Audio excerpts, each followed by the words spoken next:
Le procès de Benjamin Mendy s'est ouvert il y a maintenant plus d'une semaine et chaque journée offre de nouveaux rebondissements dans cette affaire particulièrement médiatisée en France et en Angleterre. Il faut dire que la gravité des faits reprochés au footballeur, champion du monde en 2018 avec les Bleus, fait froid dans le dos.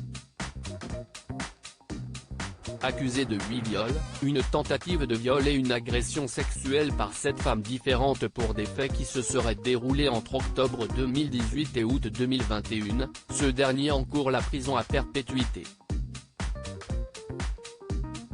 Les premiers jours du procès ont été principalement consacrés à l'étude de la personnalité de Benjamin Mendy, ainsi qu'à son manoir, situé dans un endroit reclus et où lui et son complice, Louis Saha Maturi, aucun lien avec le footballeur Louis Saha, auraient perpétré plusieurs des crimes qui leur sont reprochés.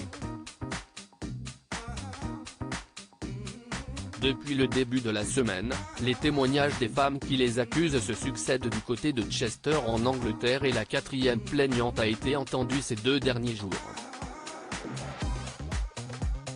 Elle accuse le sportif de 28 ans de l'avoir violée lors d'une soirée qui se serait déroulée en juillet 2021 et après son témoignage, l'avocate de la défense, Eleanor Laws a pu mener un contre-interrogatoire.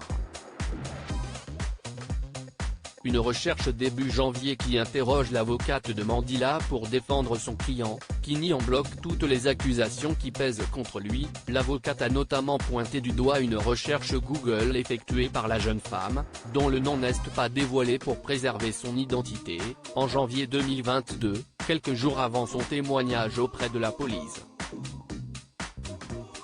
Cette dernière aurait effectué la recherche suivante: combien vaut Benjamin Mendy ?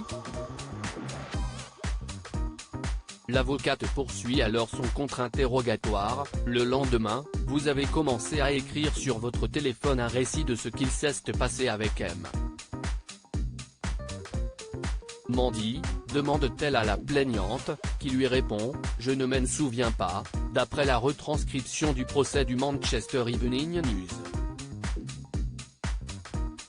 Benjamin Mendy reste présumé innocent des faits qui lui sont reprochés jusqu'au jugement définitif.